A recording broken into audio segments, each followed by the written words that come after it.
Good morning to all of you. मैं doctor Piyush Kumar Pandey, सहायक प्राध्यापक राजनीति विज्ञान।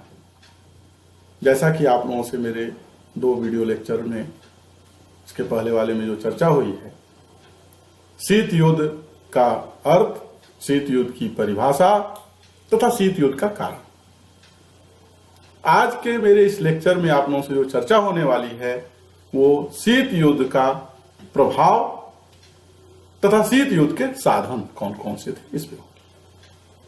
तो सबसे पहले हम लोग जो चर्चा करते हैं वो शीत युद्ध का क्या प्रभाव था इस पे।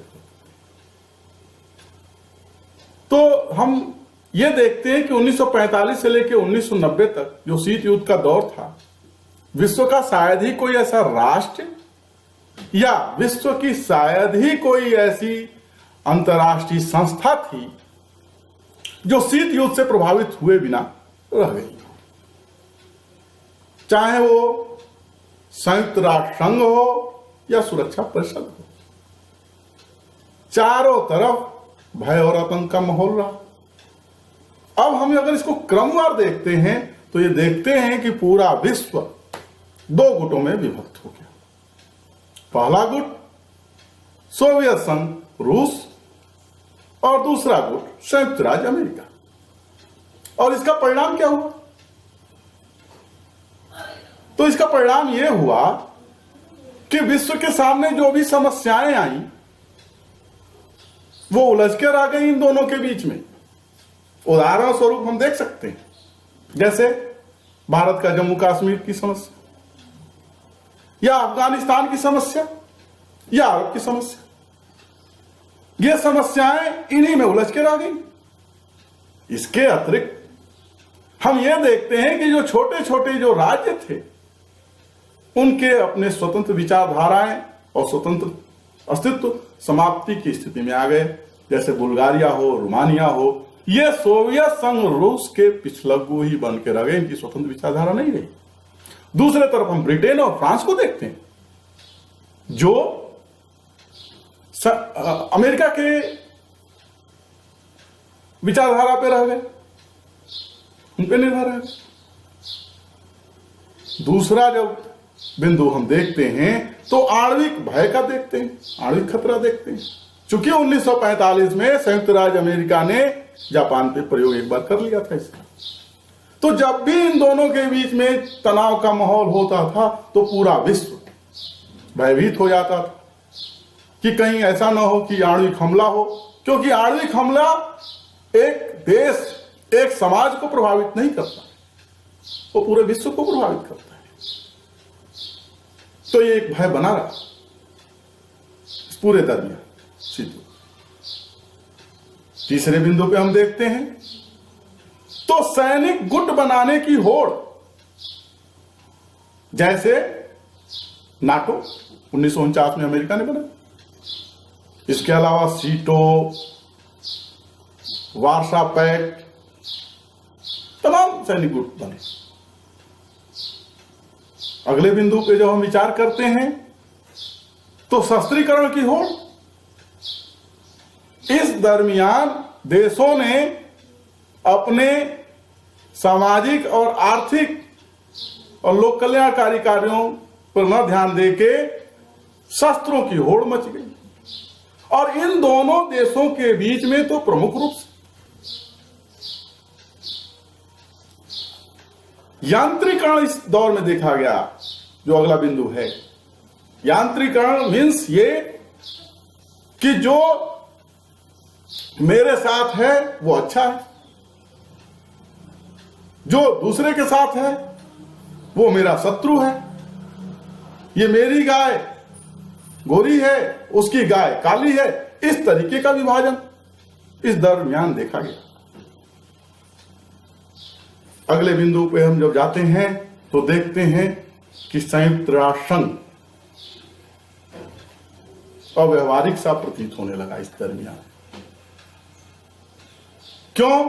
क्योंकि संयुक्त राष्ट्र संघ में जाने का लोगों को लगा कि कोई फायदा ही नहीं है, वहां जाके अपनी बात को रखो बस। अंधे और बहरों का वो समूह सा बन गया एक। वहां चर्चा परिचर्चा का कोई मतलब नहीं रहा। इसके बाद जब हम देखते हैं सुरक्षा परिषद की स्थिति, तो सुरक्षा परिषद तो पंगु हो गई। पंगु इसलिए हो गई कि जो भी प्रस्ताव आता था, या तो सोवियत संघ रूस उसमें वीटो लगा देगा, या संयुक्त राज्य अमेरिका वीटो लगा देगा। लोक कल्याणकारी कार्य इस दरमियान नहीं हुए। जो पैसा राष्ट्र अपने लोक कल्याणकारी कार्यों में लगा सकते थे, वह पैसा अपनी सुरक्षा में उन्होंने तो ये तो बुरे प्रभाव थे शीत युद्ध के। कुछ अच्छे भी परिणाम रहे, सुखद परिणाम इसके रहे, उस पर भी हम लोग चर्चा कर लेते हैं। तो पहला जो इसका सुखद परिणाम रहा कि एक निर्गुण आंदोलन, जो छोटे या जिसको हम विकासशील देश कहते हैं, उनके द्वारा एक आंदोलन चलाया गया, एक समूह बना।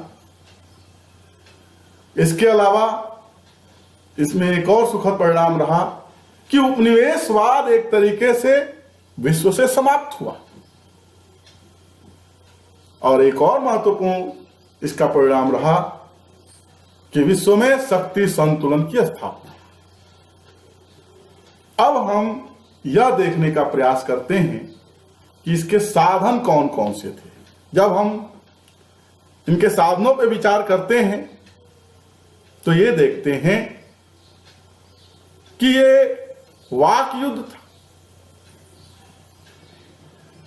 जो शस्त्रों से कम कागज के गोलों से ज्यादा लड़ा गया। प्रोपगेंडा फैलाए जाते थे, इलेक्ट्रॉनिक मीडिया, प्रिंट मीडिया के माध्यम से दूसरे देश को कमजोर करने का प्रचार प्रसार करना, अपने को मजबूत दिखाना, अपनी नीतियों को अच्छा बताना। इसके अलावा इसके अंतर्गत जो दूसरा हम लोग साधन देखते हैं वह कूटनयन का देखते हैं, राजनयन का देखते हैं।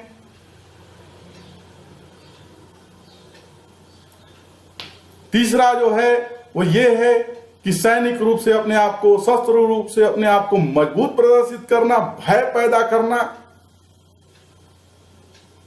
ताकि दूसरा जो कमजोर राष्ट्र है इनके अंतर्गत आ जाए। और एक चीज इसके अंतर्गत साधन के रूप में, बहुतायत के रूप में दोनों ही शक्तियों ने प्रयोग किया, चाहे वो सोवियत संघ रूस हो, चाहे संयुक्त राज्य अमेरिका हो। जो छोटे छोटे राष्ट्र थे, छोटे राष्ट्र का मतलब जिनका आर्थिक विकास कम हुआ हो, टेक्नोलॉजी से पीछे हो, उनको आर्थिक और तकनीकी रूप से सहायता प्रदान करके उनको अपने गुट में शामिल किया जाए। तो इसी के साथ मैं आज का यह लेक्चर समाप्त करूंगा शीत युद्ध का। अगर आप लोगों को इसमें कोई भी समस्या हो, संकट हो, तो कमेंट्स बॉक्स में रिप्लाई करिएगा, या मेरे जीमेल पे कोई भी प्रश्न पूछ सकते हैं। मैं प्रयास करूंगा अपने स्तर पे कि उसका शंका का समाधान करने का प्रयास करूं। और इसके अगले लेक्चर में मैं दक्षिण दक्षिण संवाद पे आप लोगों के सामने प्रस्तुत होऊंगा। आप लोगों ने इतने धैर्य से मेरे इस वीडियो लेक्चर को सुना, इसके लिए आप सबको धन्यवाद।